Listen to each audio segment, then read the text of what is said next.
تنہائی بادشاہی شہنشاہی اللہ وحدہ لا شریک کی ذات اقدس و اکمل کے لائق ہے، جو ہم سب کا پالنے والا ہے، ہم سب کا مشکل کشا ہے، ہم سب کا حاجت روا ہے، ساری کائنات کے نظام کو چلانے والا ہے۔ حمد و ثنا کے بعد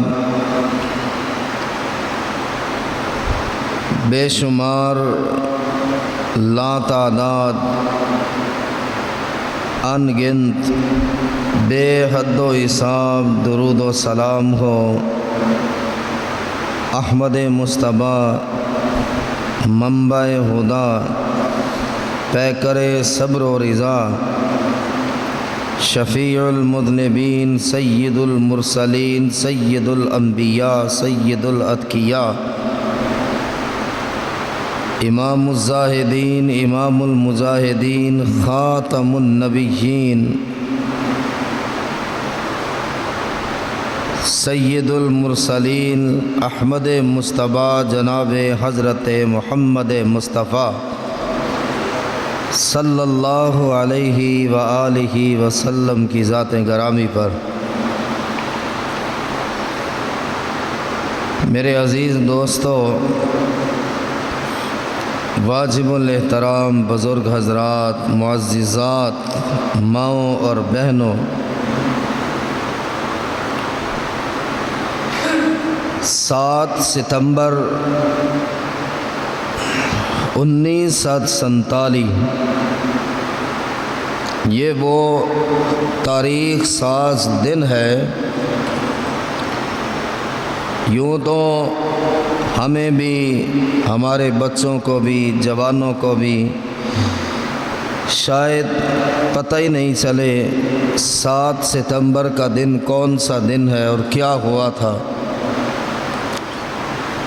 یہ وہ دن ہے جب پاکستان کے قانون میں آئینی طور پر، قانونی طور پر قادیانیوں کو غیر مسلم اقلیت قرار دیا گیا تھا، انہیں دائرہ اسلام سے خارج کیا گیا۔ اسلام کے ساتھ ان کا کوئی تعلق نہیں، یہ اقلیت ہے، یہ غیر مسلم ہے آئینی اور قانونی طور پر، کیونکہ یہ وہ ہیں جنہوں نے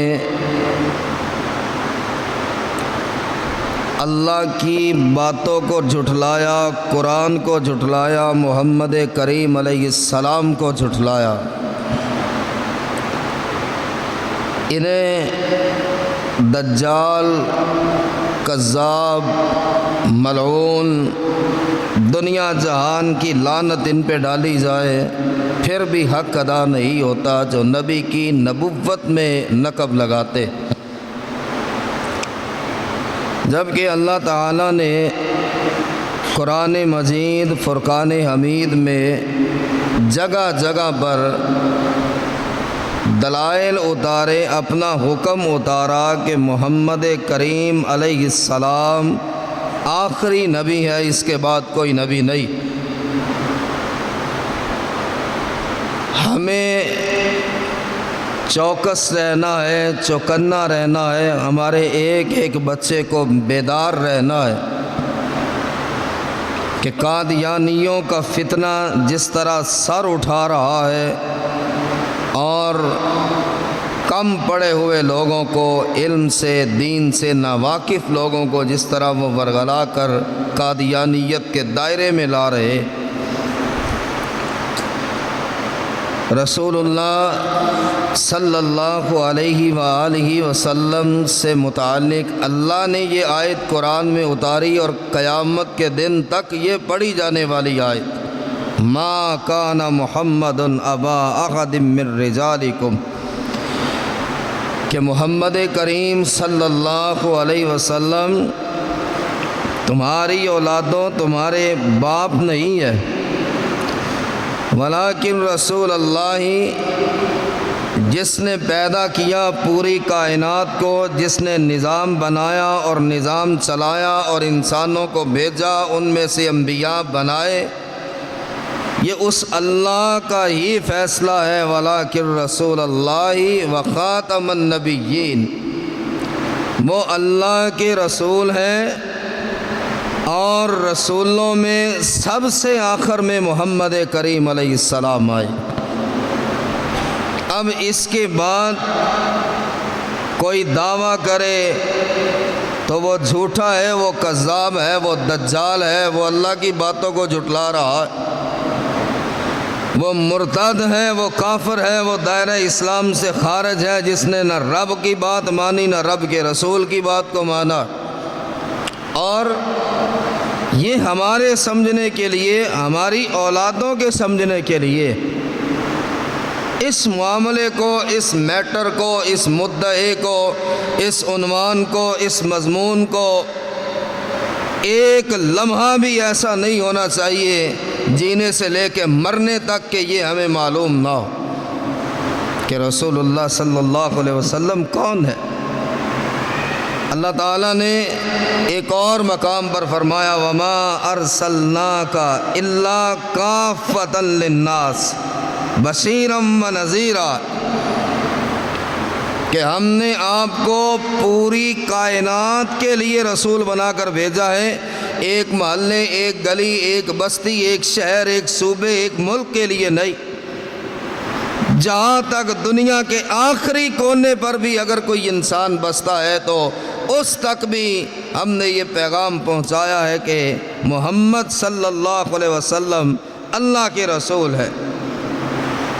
وَلَٰكِنَّ أَكْثَرَ النَّاسِ لَا يَعْلَمُونَ، اکثریت ایسی ہے جو جانتی نہیں، جن کی گواہی اللہ دے رہا ہے۔ ایک اور مقام پر قُلْ يَا أَيُّهَا النَّاسِ، اے میرے نبی آپ فرما دیجئے، اے میرے محبوب آپ کہہ دیجئے، اے میرے رسول اپنی زبان رسالت سے یہ پیغام بلند کیجئے، انی رسول اللہ علیکم جمیعا، تم جتنے بھی ہو پوری کائنات میں بسنے والے، مجھے یہ اللہ نے اعزاز دیا ہے، میں پوری کائنات والوں کے لیے رسول بن کر آیا۔ یہ اعزاز ہے، کائنات کا کوئی کونا رہ نہیں گیا جہاں کوئی اور رسول بنا کر بھیجا جائے۔ اور اللہ تعالیٰ نے رسول بھیجنے سے پہلے، دنیا میں ایک بھی انسان بھیجنے سے پہلے محمد کریم علیہ السلام کی عظمت کو ثابت کیا ہے عالم ارواح میں۔ ایک اور جگہ فرمایا وَإِذْ أَخَذَ اللَّهُ مِيثَاقَ النَّبِيِّينَ، اللہ نے صرف انبیاء کی میٹنگ بلائی، انبیاء کو اکٹھا فرمایا عالم ارواح میں، کسی نبی کو ابھی زمین پہ بھیجا نہیں گیا۔ لَمَا آتَيْتُكُم مِّن كِتَابٍ وَحِكْمَةٍ، جب میں تمہیں رسول بنا دوں، نبی بنا دوں، پیغمبر بنا دوں، کتابیں عطا کر دوں، تم اپنی شریعت چلاؤ، نظام چلاؤ، میرے کہے پر چلتے رہو۔ ثُمَّ جَاءَكُمْ رَسُولٌ مُصَدِّقٌ لِمَا مَعَكُمْ، پھر میرا رسول وہ آئے جو تمہاری اور تمہاری کتابوں کی تصدیق کرے، تو تم نے کیا کرنا ہے؟ لَتُؤْمِنُنَّ بِهِ وَلَتَنْصُرُنَّهُ، یہ مستند انبیاء سے کہا جا رہا ہے جنہیں واقعی اللہ نے نبی بنایا، رسول بنایا، پیغمبر بنایا۔ جب وہ آ جائے تمہارا صرف ایک کام ہوگا کہ تمہاری زندگی میں آ جائے تو اسی وقت ان پہ ایمان لے آنا، پھر ان کی مدد کرنا، ان کی نصرت کرنا، ان کی ہیلپ کرنا، کہیں یہ نہ کہہ بیٹھنا کہ میں بھی نبی ہوں، ماشاءاللہ جی آئیے تشریف لائیے، آپ بھی نبی ہیں میں بھی نبی ہوں، مل کر کام کرتے ہیں۔ نہیں، تمہاری نبوت ختم، تمہاری رسالت ختم، تمہاری پیغمبری ختم۔ جب محمد الرسول اللہ صلی اللہ علیہ وسلم آ جائے پھر کیا ہے؟ ایمان لانا ہے، ان کے ہاتھ پر بیعت کرنی ہے، ان کا امتی بننا ہے، نبی بن کے سامنے کھڑے نہیں ہونا۔ یہ اعزاز ہے، یہ مقام ہے۔ اور فرمایا قال اقررتم واخذتم علی ذالکم اسری، اس بات پہ وعدہ کرتے ہو اور اس وعدے پر پکے ہو جو میں نے کہہ دیا، جو میں نے فیصلہ دے دیا؟ قالوا اقررنا، اللہ ہمیں تسلیم ہے، ہم نبوت چلائیں گے جب تک تو نبی بنائے گا، بنے رہیں گے، قوم کو تبلیغ کریں گے، قوم کو دین سمجھائیں گے، تیرے احکامات کی طرف لائیں گے۔ اس دوران محمد کریم علیہ السلام آ گئے تو ہم بھی ان کے امتی بنیں گے اور ان کی مدد کریں گے۔ قال فاشهدوا وانا معكم من الشاہدین، گواہ ہو جاؤ اس بات پر اور میں اللہ بھی گواہ ہوں جو آج تم نے وعدہ کیا۔ اس وقت یہ بغیرت، یہ دجال، یہ کذاب، یہ کانا، یہ لانتی غلام احمد قادیانی بھی وہاں تھا، جو اللہ سے وعدہ کر رہا تھا کہ میری اگر پیغمبری دے اور محمد صلی اللہ علیہ وسلم آ جائے تو میں بھی ایسے کر دوں گا۔ ہم اسے دجال اور کذاب، ملعون اور بغیرت اور دنیا کا سب سے گرا ہوا انسان ماننے کے لیے تیار اس لیے نہیں کہ یہ قرآن کا انکار کرتا، اس نے رسول اللہ کے فرامین کا انکار کیا ہے، اس نے اسلام کا انکار کیا، اس نے نقب لگائی۔ اور آج آپ کو پتہ ہے اس کے ہماری پورے پاکستان میں ہر شہر میں، ہر گلی میں، ہر محلے میں خفیہ طور پر لوگوں کو قادیانیت کی تبلیغ کر رہے۔ ہماری سادہ لوہی کہ ہمیں پتہ ہی نہیں چلتا، ہماری سادہ لوہی کہ ہم اچھا آدمی اور یہ تو بڑا علمی آدمی ہے، بیٹھے اس کے پاس بات کریں، قرآن بھی پڑھتا ہے، حدیث بھی پڑھتا ہے، قرآن کا ترجمہ بھی سناتا ہے، یار بڑا عالم آدمی ہے، اس کے پیچھے چلتے چلتے قادیانیت کے دائرے میں داخل ہو جاتے۔ ہمیں یہ سمجھنا کہ ایسا کوئی غدار جو اسلام کا بھی ہے، ملک کا بھی ہے اور دھوکہ دینے والا، اگر ایسی بات کرے تو ہمارے پاس دلائل کیا ہونے چاہیے؟ ہم بھی تو بات کریں، گونگے بن کر تو نہ سنیں کہ ہمیں پتہ ہی نہ۔ یاد رکھیں، کوئی ایسا شخص ہمارے کسی بچے کے پاس آئے، کسی بوڑھے کے پاس، کسی جوان کے پاس، اتنا معلوم ہونا چاہیے کہ رسول اللہ صلی اللہ علیہ وآلہ وسلم نے فرمایا، صحیح مسلم جلد نمبر 5 صفحہ نمبر 523، آپ علیہ السلام نے فرمایا فضلت علی الانبیاء بخمس، لوگوں میں اللہ کا وہ رسول ہوں، سارے انبیاء کی بدولت اللہ نے 5 چیزوں پر مجھے ان پر فضیلت عطا فرما دی ہے۔ 5 چیزیں ایسی ہیں جو اللہ نے مجھے دی ہیں، کسی نبی کو نہیں دی ہے۔ سارے انبیاء کھڑے ہوں، 5 چیزوں کی وجہ سے اللہ نے میرے مقام کو، میرے مرتبے کو بلند کر دیا۔ اللہ نے مجھے عزت عطا فرمائی اور انبیاء کا سردار اور امام بنا دیا۔ وہ 5 چیزیں کون سی ہیں؟ آپ علیہ السلام نے فرمایا اوتیت جامع الکلمات، اللہ نے مجھے جامع کلمات سے نوازا، اس سے مراد قرآن بھی ہے۔ اور دوسرا کیا ہے؟ اللہ نے مال غنیمت کو میرے لیے، میری امت کے لیے حلال کر دیا ہے۔ آج سے پہلے کسی نبی کے لیے، کسی نبی کی امت کے لیے مال غنیمت حلال نہیں تھا۔ وہ جتنی مرضی جنگیں لڑیں، وہ جتنا مرضی گردنیں کٹوائیں، وہ جتنی مرضی شہادتیں پائیں، مجھ سے پہلے کسی نبی کی امت کے لیے مال غنیمت کو حلال نہیں کیا گیا تھا۔ کیا ہوتا تھا؟ ایک جگہ پہ ڈھیر لگتا تھا، یہ مال غنیمت کا ڈھیر ہے، رکھ دو بھائی اس کو، آسمانی بجلی اس کے اوپر گرتی تھی، اسے جلا کر راکھ کر دیتی تھی، اور لوگ کہتے تھے ہماری قربانیاں بھی قبول ہو گئی، مال غنیمت بھی قبول ہو گیا۔ یہ مجھے اعزاز ہے کہ میرے صحابی جنگ لڑیں، اس میں گھوڑے ہوں، سونا ہو، چاندی ہو، جواہرات ہوں، زمینیں ہوں، عورتیں ہوں، اللہ نے مال غنیمت کو میرے لیے، میری امت کے لیے حلال کر دیا، یہ مجھے فضیلت عطا فرمائی گئی۔ اور ساری زمین کو اللہ نے میرے لیے مسجد بنا دیا، میرے لیے پاک بنا دیا۔ اس سے پہلی امتیں اپنے عبادت خانوں میں جا کر عبادت کیا کرتی تھی۔ میری امت کا کوئی شخص ہے، کوئی میرا امتی سفر پہ ہے، کہیں اس کو مسجد نظر نہیں آئی، جنگل میں بکریاں چرا رہا ہے، کہیں مسجد نظر نہیں آئی، زمین کو میرے لیے پاک کر دیا ہے، وہیں وضو کر کے نماز پڑھنی شروع کر دے، مسجد میں نماز پڑھنے والا اجر اللہ اس کو عطا کر دیتا۔ اللہ نے یہ مجھے اعزاز دیا ہے، پوری زمین کو میرے لیے پاک کر دیا گیا، عبادت کی جگہ بنا دیا گیا، اور اس کے ساتھ اللہ نے مجھے ساری کائنات کے لیے رسول بنا کر بھیجا۔ ہم نے قرآن پڑھا ہے، آپ بھی ترجمہ ماشاءاللہ پڑھتے ہی ہوں گے، کوئی ایک بستی کی طرف، کوئی ایک شہر کی طرف، کوئی ایک علاقے کی طرف، کوئی ایک ملک کی طرف، ایک جگہ میں ایک نبی، ایک علاقے میں دو نبی، ایک علاقے میں تین نبی بھی آتے رہے، لیکن اللہ نے ساری کائنات کے لیے مجھے نبی بنا کر بھیجا، اور آخر میں آپ نے فرمایا پانچویں فضیلت یہ ہے وَأَنَا خَاتَمُ النَّبِيِّينَ، اللہ نے مجھے خاتم النبیین بنایا، آخری نبی میں ہوں، میرے بعد کذاب آ سکتا ہے، دجال آ سکتا ہے، نبی نہیں آ سکتا۔ اور اس کی بڑی مثالیں ہیں احادیث میں بھی۔ رسول اللہ صلی اللہ علیہ وآلہ وسلم نے فرمایا، صحیح بخاری کی روایت حدیث نمبر 6990، آپ نے فرمایا انا خاتم النبیین، میں آخری نبی ہوں، لا نبی بعدی، میرے بعد کوئی نبی نہیں، کوئی نبی نہیں ہے۔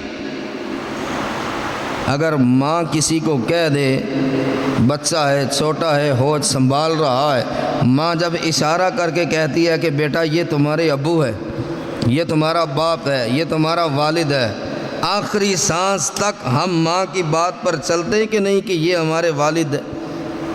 کیوں؟ کس نے کہا؟ ماں نے کہا، جس نے پیٹ سے پیدا کیا، اور یہ سید الانبیاء ہے، فرمایا لا نبی بعدی، میرے بعد کوئی نبی نہیں، کسی کے دھوکے میں، کسی کے فراڈ میں مت آنا۔ آپ علیہ السلام نے فرمایا الا المبشرات، ہاں مبشرات ضرور ہوں گی، نبی کوئی نہیں آئے گا لیکن نبوت میں سے مبشرات کا حصہ تمہیں مل جائے گا۔ صحیح مسلم کی روایت، صحابہ کرام کہنے لگے اللہ کے نبی یہ نبوت سے مبشرات کیا؟ فرمایا سچے خواب، اللہ میری امت کے کچھ لوگوں کو سچے خواب دکھایا کرے گا، سچا خواب بھی نبوت کا حصہ، بس اتنا تمہیں ملے گا، تمہارے نیک لوگ، با جماعت نمازیں پڑھنے والے، روزے رکھنے والے، تہجد پڑھنے والے، حلال اور حرام میں تمیز کرنے والے، دین پر چلنے والے، اللہ انہیں سچے خواب دکھا دیا کرے گا، لیکن نبی نہیں۔ رسول اللہ صلی اللہ علیہ وآلہ وسلم نے اس حوالے سے ایک اور بڑی زبردست دلیل ملتی صحیح بخاری میں کہ حضرت علی رضی اللہ عنہ غزوہ تبوک میں شامل ہونے کے لیے بڑے بے چین ہیں، تڑپ رہے ہیں، ترس رہے ہیں، اللہ کے رسول علیہ السلام مجھے بھی اجازت دیں، تلوار چلانا چاہتا ہوں، گردنیں کاٹنا چاہتا ہوں، رب کے لیے گردن کٹوانا چاہتا ہوں۔ ایسے تو اللہ نے ان کی تعریف نہیں کی نا قرآن میں، کہیں اولئک هم الراشدون، اولئک هم المفلحون، اولئک هم المؤمنون حقا، اللہ نے قرآن بھر دیا ان کی تعریف میں۔ ہم سوچتے وہاں نہ جاؤ، کسی معاملے میں ہاتھ نہ ڈالو، ٹانگ نہ اڑاؤ، وہ تلواریں پکڑ کے بے چین ہوتے تھے، حضور اجازت تو دیں، گردنیں کاٹنا چاہتے ہیں، گردنیں کٹوانا چاہتے ہیں، یہی زندگی کا مقصد ہے۔ آپ نے فرمایا علی پیچھے بوڑھے لوگ ہیں، عورتیں ہیں، بچے ہیں، علی تو مدینے میں رک جا، علی ان کی حفاظت کے لیے مدینے میں رک جا۔ اب نبی کا حکم ہے، سیدنا علی المرتضیٰ رضی اللہ عنہ رک گئے کہ نبی کا حکم آ گیا، اب اس سے آگے تو سکوت ہے۔ ابھی قافلہ تھوڑا چلا، ایک منزل پر بھی نہیں پہنچا کہ پیچھے سے سر پٹ گھوڑا دوڑاتے ہوئے سیدنا علی المرتضیٰ رضی اللہ عنہ آ رہے۔ صحابہ کہتے اتنی برق رفتاری اور تیزی سے گھوڑا آ رہا ہے، علی تو نہیں ہے، حضرت علی رضی اللہ عنہ گھوڑے سے اترے، نبی کے قدموں میں گر گئے۔ علی تم کیوں آئے ہو؟ اللہ کے رسول علیہ السلام آپ جیسے ہی مدینے سے نکلے، منافقین تو مجھے تانے دے رہے کہ علی کیا تو مرد نہیں ہے؟ کیا تو بہادر نہیں ہے؟ اللہ کے نبی نے تو بچوں کو مدینے میں چھوڑا، علی کیا تو بچہ ہے؟ عورتوں کو چھوڑا، علی نعوذ باللہ کیا تو عورتوں کی طرح ہے؟ بوڑھوں کو چھوڑ دیا جو چل نہیں سکتے، علی کیا تو بھی بوڑھا ہو گیا؟ اللہ کے رسول مجھ سے ان کے تانے برداشت نہیں ہوئے، میں نے گھوڑا پکڑا اور آپ سے ملا، مجھے معاف کر دیجئے۔ اس موقع پر رسول کریم علیہ السلام نے فرمایا، ایک حدیث تو یہ تھی، من آذا علی فقد آذانی، لوگوں سن لو، آج کے بعد جس نے علی کو تکلیف پہنچائی اس نے میں محمد کو تکلیف پہنچائی صلی اللہ علیہ وسلم۔ یہ بھی بڑا اعزاز۔ اور آپ مسکرائے اور فرمایا، علی سنو، دنیا والوں کو معلوم نہیں تمہیں مدینے اس لیے چھوڑ کر آیا ہو، علی تیری اور میری مثال اللہ کے ہاں اسی طرح ہے جیسے موسیٰ اور ہارون علیہ السلام کی مثال ہے۔ علی تو مجھے ہارون کی طرح ہے، جیسے موسیٰ کا بھائی ہارون تھا اور موسیٰ کی نبوت میں پیش تھا، ہر معاملے میں موسیٰ علیہ السلام کا ساتھ دیا۔ علی تو بھی اسی طرح ہے جیسے موسیٰ کے ساتھ ہارون تھا، محمد کے ساتھ علی ہے، لیکن میرے بعد کوئی نبی نہیں۔ یہاں بھی آپ نے یہی فرمایا، علی تو مجھے موسیٰ کی طرح ہے، لیکن یہ بھی یاد رکھو کہ میرے بعد کوئی نبی نہیں، اب واپس چلے جاؤ۔ حضرت علی مطمئن ہو گئے، اتنا بڑا یار اعزاز مل گیا، اور کیا چاہیے کہ نبی نے آج اپنا بھائی بنا لیا ہے مجھ کو، نبی نے اپنا بھائی کہہ دیا۔ اور اس سے آگے رسول اللہ صلی اللہ علیہ وسلم نے فرمایا، ترمذی شریف کی روایت حدیث نمبر 3686، لو کان من بعدی نبی لکان عمر، کسی اور کا نام تو نہیں لیا کہ 1400 سال کے بعد کئی اٹھیں گے، 1400 سال کے بعد کئی فتنے اٹھیں گے، کئی کانے اور کئی لنگڑے اور کئی اپاہج اور کئی دنیا کے بدصورت ترین انسان نبوت کا دعویٰ کریں گے۔ فرمایا ایک بھی نبی آنے کی گنجائش ہوتی، ایک بھی نبی آنے کی، تو عمر صحابی بن کے نہ آتا، عمر نبی بن کے آتا۔ لو کانا من بعدی نبی، اگر ایسا ہوتا کہ کسی نے نبی بننا ہوتا تو عمر بن کے آتا۔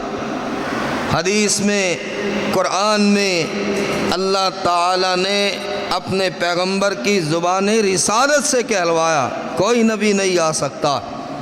آپ علیہ السلام نے فرمایا، فی امتی کذابون دجالون 27 27 مرد ہوں گے کہ جو کذاب ہوں گے، دجال ہوں گے، یزعموا انہ نبی، اور وہ خیال کریں گے اور لوگوں کو کہیں گے کہ ہم نبی ہے، لا نبی بعدی وانا خاتم النبیین، یاد رکھنا کہ میرے بعد کوئی نبی نہیں ہے، میں خاتم النبیین ہوں۔ منہم 4 نسوہ، اور 4 عورتیں بھی ایسی میرے بعد آئیں گی جو نبوت کا دعویٰ کریں گی۔ ایک عورت تو اس دور میں ہی آئی، سجاح، انتہائی خوبصورت عورت، اور اس نے نبوت کا دعویٰ کر دیا کہ میں نبی ہوں۔ اور یہ کبھی آپ ہسٹری پڑھیں تو پتہ چلے کہ جب ایسے فتنے اور ایسے دجال اٹھتے ہیں تو ان کی ذہنی حیثیت کیا ہوتی ہے، ان کی ذہنی پوزیشن کیا ہوتی۔ سجاح یہ عورت جب نبیہ کا دعویٰ کرتی ہے، انہی ایام میں مسیلمہ کذاب نے بھی نبی ہونے کا دعویٰ کر دیا۔ اب دونوں طرف اس کے پیروکار بڑھتے چلے جاتے۔ یہ ایک عجیب فطرت ہے کہ گناہ کی طرف کوئی دعوت دے تو لوگ سینکڑوں کی تعداد میں اکٹھے ہو جائیں گے، نیکی کی طرف میں کوئی پیٹتا رہے، روتا رہے، بلاتا رہے، کھینچتا رہے، 1 2 یا 10 20 لوگ بڑی مشکل سے اس کے پاس ہوں گے۔ یہ آج موجودہ زمانے دیکھ لے، کسی کو نئی فلم کے بارے میں بتا دو، یہ سینما کھلا ہے، یہ مووی لگے گی، بس اتنا اعلان کافی ہے، ہزاروں لوگ کھڑے ہوں گے۔ کیا ہے جی؟ ٹکٹیں بارشیں ختم ہو گئی، لوگ ابھی باہر کتاریں بنا کر کھڑے، اور دوسری طرف صبح سے لے کے رات تک اور رات سے لے کے صبح تک جا جا کر دروازے کھٹکھٹا کے کوئی کہے مسجد آ جاؤ، فلاں عالم دین آ رہا ہے، وہ تبلیغی جماعت آئی ہوئی ہے، یار اللہ رسول کی بات کریں گے، یار میرے پاس وقت نہیں ہے، اور تم لوگ تو ویلے ہو، تسی تو ویلے ہو جی، تانوں اور کوئی کام ہی نہیں، ہمیں تو ہزاروں کام ہے۔ یہ ایک عجیب نظام ہے کہ اللہ کی خوشنودی کے لیے بڑی محنت چاہیے، گناہ کے لیے محنت کی ضرورت نہیں، لوگ خود بخود چلے جاتے۔ اب سجاح نے مسیلمہ کذاب کے خلاف اور مسیلمہ کذاب نے سجاح نامی اس عورت جس نے نبی کا دعویٰ کیا، جنگ کی تیاری شروع کر دی۔ دونوں طرف ہزاروں کا لشکر ہے، ہزاروں کا لشکر، اور آپ کبھی ان کی کتاب پڑھیں، مسیلمہ کذاب کی نظر سجاح پہ پڑ گئی اور کہنے لگا اتنی خوبصورت عورت یہ نبی کا دعویٰ کر رہی ہے، کیوں نہ میں اسے اپنے چنگل میں اپنے جال میں جکڑ لوں۔ پیغام بھیجا کہ سجاح تو بھی نبیہ ہے، میں بھی نبی ہوں، نعوذ باللہ استغفر اللہ، کیا ایسا نہیں ہو سکتا کہ ایک خیمے میں الگ بیٹھ کر ہم مناظرہ کریں، ایک خیمے میں الگ بیٹھ کر ہم ایک دوسرے سے بحث کرتے ہیں، تمہارے اوپر کون سے حکم اترے اور میرے اوپر کون سے حکم اترے، تمہارے طرف کون سی کتاب آئی، میری طرف کون سی کتاب آئی۔ میں نے تاریخ کی کتاب پڑھی، دونوں طرف فوجیں تلواریں لے کر کھڑی ہیں اور ایک دوسرے سے کہہ رہے ہیں ہمارا نبی اور ہماری نبیہ مناظرہ کر رہے۔ 7 دن تک، ایک کتاب میں نے پڑھا 7 دن تک یہ مناظرہ چلتا رہا۔ اب جمعہ ہے، منبر ہے، مسجد ہے، کچھ الفاظ دانستہ ادا نہیں کر سکتے کہ وہ مناظرہ کیا تھا۔ خیر اس نے کہا کہ اللہ کی طرف سے مجھے الہام ہوا ہے کہ نبی آپس میں لڑا نہیں کرتے، نبی آپس میں لڑیں گے تو امت کا کیا بنے گا، اللہ کی طرف سے مجھے الہام ہوا ہے کہ ہم نکاح کر لیتے۔ وہ عورت حیران ہوئی، کہنے لگی نکاح، ہم سے معزز کون ہے، کون نکاح پڑھائے گا؟ مسیلمہ کہنے لگا میں نبی ہوں، نبی کی ہوتے ہوئے کس کی جرت ہے، میں خود ہی نکاح پڑھاتا ہوں اپنا۔ اور باہر نکل کر اعلان کر دیا دونوں فوجوں کو اپنی تلواریں نیام میں رکھ لو، تمہارے نبی اور نبیہ اب میاں بیوی بن چکے ہیں، اور جبریل نے اس شادی کی خوشی کے موقع پر آ کر اعلان کیا ہے فجر کی اور عشاء کی نماز اللہ نے معاف کر دی ہے۔ یہ وہ تھے کہ اس دور میں بھی اسلام میں رکھنے ڈالنے والے، اسلام کو برباد کرنے والے، اللہ کے نور کو بجھانے والے۔ یہ کو آج مرزا غلام احمد قادیانی کی بات نہیں ہے، اس سے پہلے ایک روایت میں آپ نے فرمایا قیامت تب تک قائم نہیں ہوگی جب تک 30 جھوٹے نبی پیدا نہیں ہوں گے، 30 جھوٹے نبی۔ اور یہ وہ فتنہ تھا، ہمارے لیے یہ سننا ہمارے خون کو گرمائش کیوں نہیں دیتا، ہمارے دل کیوں نہیں دہلتے، ہمارے سینے کیوں نہیں پھٹتے کہ فلاں ہے، وہ قادیانی ہے، وہ ہمارے محلے میں، ہماری گلی میں وہ غلام احمد قادیانی کے پیروکار بنا رہا۔ کیا ہمیں نبی کی عظمت کا پتہ نہیں؟ کیا ہمیں نبی کی عزت اور رفعت کا پتہ نہیں؟ ایک چور ہے ختم نبوت کا، عام حوالے سے گھر میں کوئی چور پکڑ لیا جائے، پورا محلہ اسے مارنے میں اس کے ساتھ تعاون کرتا ہے۔ جس نے کبھی کسی کو نہیں مارا وہ کہتا ہے 4 تھپڑ میں بھی لگا لوں، چور ہاتھ آیا ہوا۔ اور جو نبوت کے چور ہوں، جو نبی کے چور ہوں، وہ ہمارے جسموں کو کوئی جنبش بھی نہ دے۔ کیا ہمیں جنگ یمامہ کا پتہ نہیں ہے کہ مسیلمہ کذاب نے نبوت کا دعویٰ کیا اور صدیق اکبر رضی اللہ عنہ دوڑ رہے ہیں مکہ مدینہ کی گلیوں میں، بوڑھے ہیں دوڑ رہے ہیں اور بار بار اعلان کر رہے لوگوں جمع ہو جاؤ، تمہیں اللہ کی قسم ہے نہ کوئی بوڑھا پیچھے رہے، نہ کوئی بچہ پیچھے رہے، نہ کوئی جوان پیچھے رہے، نہ کوئی نابینا پیچھے رہے۔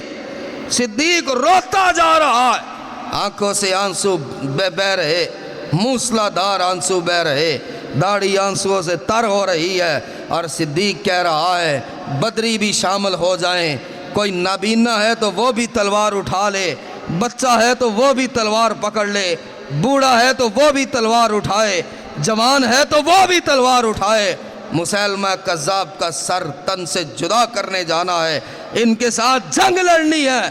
اور لوگ کہنے لگے صدیق کیا ہوا؟ مدینہ خالی ہو جائے گا۔ کہا اللہ کی قسم ہے اگر مدینہ کے درندے صدیق کی بوٹی بوٹی کر دے، جسم کو ٹکڑوں میں تبدیل کر دے، خدا کی قسم ہے میں تب تک سانس نہیں لوں گا جب تک مسیلمہ کذاب کو واصل جہنم نہیں کر دیتا۔ اور یہ وہ موقع ہے کہ پہلی بار بدری بھی اکٹھے، بچوں نے بھی تلواریں اٹھائی۔ حالانکہ رسول کریم علیہ السلام تو بچوں کو روک دیا کرتے، کہا جو بچہ تلوار اٹھا سکتا ہے اٹھا لے، محمد کی نبوت پہ ڈاکہ پڑ چکا۔ اگر کوئی نابینا ہے، اب نابینا کیا لڑ سکتا ہے؟ لیکن محبت تھی، جذبہ تھا، پیار تھا، نابینا ہے تو وہ بھی تلوار اٹھائے۔ اس راہ میں جام شہادت پا گیا تو قیامت کے دن محمد مصطفیٰ سے مسکراتے ہوئے ملاقات کرے گا۔ یہ وہ مناظر تھے۔ اس دور میں تو کوئی صحابی یہ برداشت نہیں کر سکتا تھا کہ کوئی محمد کریم علیہ السلام کی توہین کر دے، نبینا صحابی اسے قتل کر دیتا ہے۔ کیوں قتل کیا؟ اللہ کے رسول علیہ السلام یہ آپ کی نقلیں اتارا کرتا، مار ڈالا، ہم سے یہ برداشت کہاں ہوتا؟ اور یہی وہ خاتم النبیین ہے۔ اگر ہم نہ تڑپے، یہاں ختم نبوت کا احتجاج ہو رہا ہے، وہاں عقیدہ ختم نبوت کی بات ہو رہی ہے، کتنے لوگ ہیں جو بھاگتے ہوئے، جن کے جذبات کنٹرول سے باہر ہو جاتے ہیں اور وہ بھاگ پڑتے ہیں۔ عقیدہ ختم نبوت کی بات ہے، عقیدہ ختم نبوت پہ کانفرنس ہے، عقیدہ ختم نبوت پہ احتجاج ہے۔ چھوڑ دو آج سب کچھ اور چلو اس احتجاج میں، اور نام ہی لکھا جائے۔ اور کیا کر سکتے ہیں یا کیا ہوگا؟ نام تو لکھا جائے کہ حضور جب آپ کی ختم نبوت پہ ڈاکہ پڑ رہا تھا، اللہ کے نبی میں بھی نکلا تھا، میں نے بھی آواز بلند کی تھی، میں بھی تڑپا تھا، میں نے بھی کہا تھا کہ بچے مرتے ہیں تو مر جائے، گھر اجڑتا ہے تو اجڑ جائے، ختم نبوت پہ ڈاکہ نہ پڑے۔ صحابہ کرام کی مثالیں ہم دیتے ہیں کہ رسول کریم علیہ السلام خندق سے جب واپس آئے، ایک روایت میں ملتا، محبت ایسی ہو کہ آپ اللہ کے رسول علیہ السلام کی ختم نبوت کا پہرا دیں، اللہ کے فرشتے آپ کی مدد کو اتر آئے۔ ایک مثال دیتا ہوں، خندق سے واپس آئے، ابھی رسول اللہ صلی اللہ علیہ وسلم نے ایک طرف سے اپنا سر مبارک دھویا، مٹی پڑی ہوئی تھی، گردار آلود بال ہوئے، جسم ہوئے، ابھی ایک طرف سے سر دھویا کہ جبریل آ گئے، السلام علیکہ یا رسول اللہ صلی اللہ علیہ وسلم۔ فرمایا جبریل کیسے آئے؟ اللہ کے رسول آپ نے ہتھیار اتار بھی دیے، رب کے فرشتوں نے تو ابھی تک پہنے ہوئے۔ جبریل کیا ہوا؟ اللہ کے رسول اٹھئے، صحابہ سے کہیے بنو قریظہ نے بدعہدی کر دی آپ کے ساتھ، جو محمد سے وعدہ کر کے توڑ دے۔ اللہ کے فرشتے جنگ کا سامان پہن کر آ گئے، اللہ کے نبی ابھی جانا ہے بنو قریظہ کی طرف۔ انہوں نے بدعہدی کی ہے، محمد سے کیے ہوئے وعدے کی لاز نہیں رکھی۔ نبی علیہ السلام نے فرمایا جبریل میرے صحابہ، میرے ساتھی تھکے ہارے آئے، خندقیں کھود کھود کر، خندقیں گہری کر کر کے، مٹی اٹھا اٹھا کے، بھوکے رہ رہ کر، پیٹ پہ پتھر باندھ باندھ کر، ان کے جسموں میں تو اب وہ قوت بھی باقی نہیں۔ جبریل یہ پیٹ بھر کے کھانا تو کھا لے، کوئی نہانا چاہے نہا تو لے، جسم سے مٹی اتارنا چاہے مٹی تو اتار لے، بیوی بچوں سے ملنا چاہے بیوی بچوں سے تو مل آئے۔ جبریل کیا وقت ہے؟ کہا نہیں اللہ کے رسول، وقت نہیں ہے، رب کا حکم ہے۔ اسی حالت میں آپ اپنے صحابہ سے کہیں اٹھیں اور بنو قریظہ کی طرف جائے۔ نبی علیہ السلام نے فرمایا بلال اذان دے دو۔ بے وقت اذان کا مسئلہ مطلب ہوتا تھا کوئی بڑی بات ہو گئی اور سب کے سب فوراً اکٹھے ہو جاؤ۔ بلال نے اذان کہی، صحابہ اسی حالت میں، کسی کے کپڑے پھٹے ہوئے، کسی کے بالوں میں مٹی پڑی ہوئی، گرد آلود چہرہ ہے، غبار آلود جسم ہے، اسی حالت میں تلواریں پکڑے، کوئی بھوکا ہے، کوئی پیاسا ہے، کوئی گھر کے قریب پہنچا، اذان کی آواز سنائی دی، نہ بچے سے ملا، نہ بیوی سے ملا، نہ ماں کا چہرہ دیکھا، نہ باپ سے سلام لی، اذان سنی، واپس آئے۔ اللہ کے رسول کیا حکم ہے؟ فرمایا جبریل آیا ہوا ہے، اس نے لباس جنگ والا پہنا ہے، اور وہ کہتا ہے محمد اٹھیں بنو قریظہ کی طرف جانا۔ کعبہ کے رب کی قسم ہے، ایک صحابی نے بھی نہیں کہا حضور پانی تو پی لینے دے، حضور کھانا تو کھا لینے دے۔ حضور اتنے دن خندق کھودتے رہے، اتنے دن پیٹ پہ پتھر باندھ باندھ کر بھوک برداشت کرتے رہے، اب گھروں کو پہنچے، حضور میں ماں کی زیارت کر رہا ہوں، حضور میں باپ سے تو مل لوں، حضور میرا ایک معصوم بچہ 6 ماہ کا تھا، میں اس کا چہرہ ہی دیکھا ہوں زندہ بھی ہے یا نہیں۔ نبی نے فرمایا چلو مسجد نبوی میں ہی نعرہ تکبیر اللہ اکبر کی صدا بلند ہوئی۔ حضور آپ نے حکم دے دیا، اب نہ کوئی ماں کی محبت لینے جائے گا، نہ بیوی کے پاس جائے، نہ باپ کو دیکھنے جائے گا، نہ معصوم بچوں کی خبر لینے جائے گا۔ اللہ کے نبی اٹھئے، مسجد نبوی سے بنو قریظہ کی طرف قدم بڑھیں گے۔ اور کیوں بڑھیں گے؟ کہ نبی کے ساتھ جو وعدہ کیا بنو قریظہ نے اس کو توڑ دیا۔ ہم اپنے بیوی بچوں کو دیکھتے رہے، نبی کی توہین کر دی، نبی کی انسلٹ کر دی، نبی کے ساتھ کیے ہوئے قول سے مکر گئے۔ اور جب صحابہ چل پڑے تو جبریل کہنے لگا حضور یہی رب نے دیکھنا تھا، یہی آسمان نے دیکھنا تھا، یہی رب کے فرشتوں نے دیکھنا تھا۔ آپ کے جانے سے پہلے بنو قریظہ کے ستونوں کو اللہ کے فرشتے ہلا چکے ہوں گے، آپ کے جانے سے پہلے وہ ستون ہلا چکے ہوں گے، آپ کے جانے سے پہلے رب کے فرشتے وہاں پہنچ چکے ہوں گے۔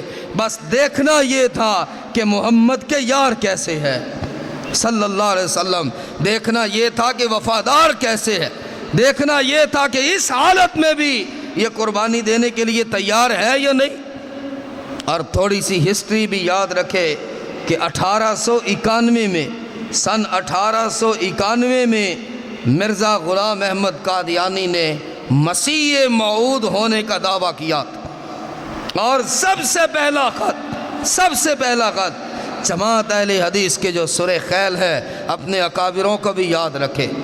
اس تاریخ میں بڑے بڑے لوگوں نے ساتھ دیا، نہ جماعت اہل حدیث پیچھے ہوئی، نہ جماعت اہل سنت پیچھے ہوئی، نہ بریلوی جماعت پیچھے ہوئی، سب نے قربانیاں دی اور تختہ دار پہ جھول گئے، کوئی پیچھے نہ رہا۔ یہی تو آج بھی کہا جاتا کہ آپ فقہ کے مسائل اپنی جگہ، مسجدوں کے نام بھی اپنی جگہ، جب نبی کی نبوت پہ ڈاکہ پڑ رہا ہو تب بھی تمہیں یہ یاد رہتا ہے کہ وہابی کون ہے اور سنی کون ہے اور دیوبندی کون ہے اور بریلوی کون ہے، تب بھی تم اس فرق میں ہو۔ جب نبی کی ذات پہ ڈاکہ پڑا اور تم ڈھونڈتے رہے کہ اہل حدیث کون ہے اور بریلوی کون ہے اور سنی کون ہے اور فلاں کون ہے اور فلاں کون، اور نبی کی ذات پہ بھی تم اکٹھے نہ ہو سکے، نبی کی عزت کے لیے بھی تم نے اس چیز کو بھلا نہ دیا۔ ہم سب مسلمان ہیں، کٹ جائیں گے، مر جائیں گے، نبی کی نبوت پہ کوئی آنس نہیں آنے دے گی۔ مولانا محمد حسین بٹالوی رحمت اللہ علیہ، انہوں نے مرزا غلام احمد قادیانی کو خط لکھا جہاں سے اس تحریک کا آغاز ہوا، اسے مرتد کہا، اسے زندیق کہا، اسے کافر کہا، اسے دجال اور جھوٹا اور لعنتی کہا، اور اس کے ساتھ مناظرے کا چیلنج کیا۔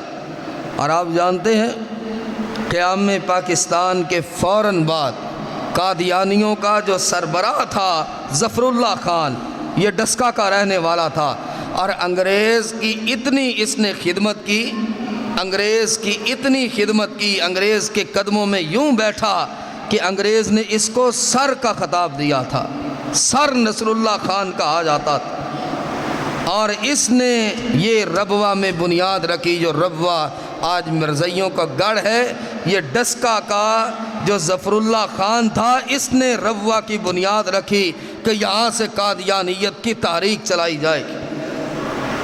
اور اس کے پوتے ایم احمد نے ساہیوال کا یہ ڈپٹی کمشنر تھا، ایڑی چوٹی کا زور لگایا قادیانیت کو پھیلانے کے لیے، لیکن مسلمان وہ جیسے بھی ہوں کبھی آپس میں جھگڑ پڑے، کبھی لڑ پڑے، کبھی آپس میں اختلاف ہوا، کبھی مسجد کے معاملے میں اختلاف ہوا، لیکن تاریخ نے یہ بھی دیکھا کہ جب جب محمد کریم علیہ السلام کی عزت پہ بات آئی، خدا کی قسم ہے مسلمان کٹتے چلے گئے اور اپنے 6 ماہ کے بچوں کو بھی لے آئے کہ آؤ صحابہ کی تاریخ ہم بھی زندہ کر کے دکھائے، ہمیں بھی مارو، ہمارے یہ بچے ہیں، یہ بھی نبی کی عظمت پہ قربان، یہ بھی نبی کی حرمت پہ قربان ہے۔ 1953 میں مسلمانوں نے اتنی بھرپور تحریک چلائی کہ انہیں اقلیت قرار دیا جائے، انہیں مسلمان نہ مانا جائے، انہیں غیر مسلم اور مرتد اور کافر کہا جائے۔ یہ 1953 کی اتنی بڑی تحریک تھی، ہر شہر میں، ہر گلی میں، ہر محلے میں، کہ حکومت نے مارشل لا لگا دیا۔ اور 1974 میں یہ تحریک وہ رخ دھاری کہ بہت سارے مسالک کے سنی، اہل حدیث، دیوبندی، بریلوی، ان کے بڑوں کو، ان کے بزرگوں کو، آپ کو پتہ ہے تحریک ختم نبوت کی وجہ سے انہیں سزائے موت کے آرڈر کے ساتھ جیلوں میں بند کر دیا گیا، سزائے موت سنائی گئی، جو یہ لفظ نکالے گا موت کی سزا پائے گا۔ جیلیں بھر گئی، عاشقین مصطفیٰ ابھی باہر کھڑے تھے، ہماری باری کب آئے گی؟ اور جیلیں بناؤ، ہم کوئی موت سے ڈرنے والے؟ ہمیں موت سے ڈراتے؟ یہ بات کی بات ہے کہ ان سب کو جنہیں سزائے موت کا آرڈر دیا گیا تھا، ان سب کی سزائے موت معاف کر دی گئی اور انہیں رہا کر دیا گیا، لیکن چلے تو تھے، جو چلے تو جہاں سے گزر گئے، جو چلے تو جہاں سے گزر گئے۔ جہاں نبی کا نام آئے وہاں آپس کا اختلاف رکھے، جہاں رسول کی عزت کو کوئی ڈس رہا ہو، گزن پہنچا رہا ہو، وہاں آپس کے اختلاف میں ہو۔ جہاں نبی کی حرمت کی بات آئے وہاں یہ فرق نکالنے بیٹھ جائیں کہ آج کس مسجد میں جائیں، ادھر جمعہ پڑھیں، یار وہ تو وہابیوں کی مسجد ہے، اس کی تیمارداری کرنے جائیں، اور نہیں یار وہ تو پکا سنی ہے، اس کے پاس جائیں، نہیں یار وہ تو دیوبندی ہے۔ تمہارے نبی کی نبوت کا لوٹا جا رہا ہو اور تم اس بحث میں پڑھو کہ فلاں کون ہے، فلاں کون ہے، فلاں کون ہے۔ آج وقت کا صرف یہ تقاضا، کعبہ کے رب کی قسم ہے اگر آج اکٹھے نہ ہوئے تو وہ نقصان ہوگا جسے آنے والی نسلیں بھی پورا نہیں کر سکیں گی۔ اتحاد دکھائیے، اتفاق دکھائیے۔ میرے نبی پہ بات آئی، میں کوئی سنی وہابی دیوبندی بریلوی نہیں، میں مسلمان ہوں، میں رسول کا غلام ہوں۔ جہاں ضرورت پڑے کٹ مرنے کے لیے تیار، اپنی بیوی کو، اپنے بچوں کو، اپنے خاندان کو، اپنے کاروبار کو، پوری کائنات کو قربان کرنے کے لیے تیار۔ اور پھر یہ تحریک یوں چلی، بھٹو کو، ذوالفقار علی بھٹو کو قادیانیوں نے بڑی اس کی معاونت کی تھی، اور وہ یہ سمجھتے تھے مسلمان جتنی تحریک چلا لیں، گولیاں کھا لیں، ذبح ہو جائے، جیلوں میں بند ہو جائے، بھٹو ہمارے خلاف کوئی ایسا قدم نہیں اٹھائے گا۔ لیکن وہ بہت بڑا سیاستدان تھا، اللہ کسی کا کوئی عمل قبول کر لیتا۔ رسول کریم نے ایسے تو نہیں فرمایا ایک آدمی ساری زندگی گناہ کرے، مرتے مرتے کچھ ایسا کر جاتا ہے کہ اللہ اسے جنت دے دیتا۔ اللہ کہتا ہے مرتے مرتے ہی تو یہ کام کر گیا، چل اس کام کے بدلے تجھے جنت عطا فرماتا۔ بھٹو نے پارلیمنٹ بنائی اور 7 ستمبر 1947 بھٹو نے اعلان کیا کہ آئینی طور پر، قانونی طور پر آج کے بعد سن لو، پاکستان کے قانون میں قادیانی اقلیت بھی ہے، غیر مسلم بھی ہے، کوئی انہیں مسلمان نہیں کہہ سکتا۔ ہمارے سادہ لوگ کئی کہہ دیتے ہو جی کلمہ نبی کا بھی تو پڑھتے ہیں نا، لا الہ الا اللہ محمد الرسول اللہ بھی کہتے، نعوذ باللہ نعوذ باللہ ثم نعوذ باللہ، پھر کیا ہوا جی ان کا عقیدہ ہے کہ غلام احمد بھی نبی ہے۔ اس طرح بہلایا جاتا، اس طرح پھسلایا جاتا۔ اور یہ 30 کتنے تھے؟ وقت پورا ہو گیا، آپ یہ بھی یاد رکھیں، آپ پڑھیں، آپ سنیں کہ رسول کریم علیہ السلام نے فرمایا فی امتی 30 کذابون دجالون، قیامت سے پہلے دجال اور کذاب آئیں گے۔ اب تک آ کتنے گئے ہیں؟ ایک اسود انسی تھا، رسول اللہ صلی اللہ علیہ وسلم کے دور میں۔ طلحہ یہ بھی نبی علیہ السلام کے دور کے فوراً بعد آیا۔ سجاع جس عورت کا میں ذکر کر رہا، مالک بن نویرہ، یہ وہ لعنتی تھا جس نے نبی ہونے کا اعلان کیا۔ مسیلمہ کذاب یہ بھی وہ لعنتی تھا جس کے خلاف ابو بکر صدیق رضی اللہ عنہ نے لشکر تیار کیا تھا اور کہا تھا نہ کوئی نابینا مدینے میں رہے، نہ کوئی بچہ مدینے میں رہے، نہ بوڑھا مدینے میں رہے، ہم سب کٹ جائیں، مر جائیں، یہ منظور ہے۔ ہماری آنکھوں کے سامنے کوئی نبی بنا پھرتا رہے، یہ ہمیں منظور نہیں ہے۔ اس کے بعد مختار آیا، پھر حارث آیا، پھر غلام احمد مسیح آیا، پھر الدین الندوی آیا، چراغ الدین جمونی یہ بھی نبوت کا دعویٰ کرتا ہے، ظہر الدین عروپی اس نے بھی نبوت کا دعویٰ کیا اور اسے کتے کی موت اسے مارا گیا۔ محمد بخش قادیانی اس نے بھی نبی ہونے کا دعویٰ کیا۔ یار محمد وکیل ہوشیار پوری یہ بھی کتے کی موت مرا تھا، اس نے بھی نبی ہونے کا دعویٰ کیا۔ عبداللہ تیمہ پوری، سید عابد علی، عبداللطیف یہ وہ لوگ ہیں جو نبوت کا دعویٰ کر چکے۔ ڈاکٹر محمد صدیق بہاری، اور آج تک بہار میں کسی قادیانی کو جانے کی اجازت بھی نہیں۔ بہاری کہتے جو یہاں پر نبی تو کیا قادیانی آ جائے اس کا سر ہم تن سے جدا کر دیں گے۔ وہ غیرت دکھائی، وہ غیرت مسلم دکھائی کہ نبی کی بات کرتے ہو، اس جھوٹے کو ماننے والا ادھر آ کر تو دکھائے، گردن پاؤں میں پڑی نظر آئے۔ ماسٹر احمد سعید سمڑیالی، احمد نور کابلی، نبی بخش پسلوری، اور اس کے بعد عبداللہ پٹواری چیچا وطنی، یہ چیچا وطنی سے تھا عبداللہ پٹواری، اس نے بھی کہہ دیا تھا میں محمد ہوں، نعوذ باللہ۔ فضل احمد چنگیالی، غلام حسین مسلم معود و قدرت ثانی، خواجہ اسماعیل لندن کا یہ خواجہ اسماعیل تھا، اس نے بھی نبوت کا دعویٰ کیا۔ اور سید محبوب شاہ یا وہ خود کو سید کہتا تھا، بس یہ بھی اللہ معاف کرے اب تو سمجھ نہیں آتی کہ ہزاروں نہیں، لاکھوں نہیں، کروڑوں کی تعداد میں نام کے پیچھے سید لکھا جاتا ہے۔ پتہ نہیں یہ انکم کے لیے لکھا جاتا ہے یا عزت لینے کے لیے لکھا جاتا ہے یا حقیقتاً وہ ہے۔ اس کا نام بھی سید محبوب شاہ، اور اس نے بھی نبوت کا دعویٰ کیا۔ 30 ہوں گے تو قیامت آ جائے گی۔ آپ نے فرمایا قیامت سے پہلے یہ 30 ہوں گے، لیکن ہماری ذمہ داری کیا ہے؟ ہم وہ آیات پڑھیں، وہ احادیث پڑھیں، اپنے گھروں میں اس مسجد میں بھی اہتمام ہونا چاہیے۔ عقیدہ ختم نبوت پر ہمارے ذہن اور اپنے بچوں کے دماغوں کو اتنا مضبوط کر لیجئے۔ قادیانیوں کو آپ نہیں جانتے، ہم نے وہاں گئے، جب ہم وہاں چنیوٹ میں جا کر تقریری مقابلوں میں حصہ لیتے تھے، قادیانی ایسا میٹھا زہر ہے جس کا پتہ ہی نہیں چلتا وہ آپ کے بچے کی رگ میں کب اتر چکا۔ وہ سٹارٹ میں تو کہے گا ہی نہیں کہ غلام احمد قادیانی نبی ہے، وہ آپ ہی کی طرح کہ نہیں، کس نے کہا جی ہم ایسا کرتے؟ آہستہ آہستہ میٹھے زہر کا انجیکشن ایک ایک قطرہ کر کے وہ رگوں میں اتارتے ہیں کہ پھر وہ قادیانیت پر ہی مضبوط ہو جاتا ہے اور کہتا ہے یہی صحیح۔ ان سادہ لوگوں کو اے کاش کہ ہم سمجھا سکے، اے کاش کہ ایسی تحریک ہو، اے کاش کہ ایسا ایک نظام ہو کہ جو سادہ لوگ وہاں جا کر پھنس گئے اور وہ کافر و مرتد ہو گئے، کاش کہ وہ واپس آ سکے اور جہنم کی آگ سے بچ جائیں۔ عقیدہ ختم نبوت یہ وہ لفظ ہے کہ جس پہ ہم تمام کو، بچوں کو، بوڑھوں کو، عورتوں کو، جوانوں کو، سب کو بنا کوئی مسلک دیکھے، بنا کوئی تفریق دیکھے، جب نبی کا نام آئے تو ایک مٹھی کی طرح ہونا، یہ ایمان کی علامت ہے، یہ اسلام کی علامت۔ اللہ مجھے اور آپ کو عمل کی توفیق عطا